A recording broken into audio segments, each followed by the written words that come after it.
నేను కొణిదెల పవన్ కళ్యాణ్ అనే నేను శాసనం ద్వారా నిర్మితమైన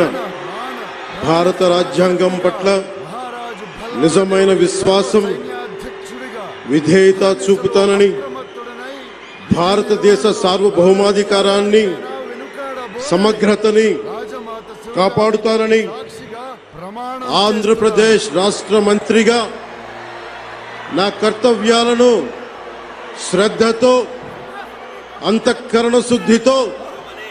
నిర్వహిస్తానని, భయం గాని పక్షపాతం గాని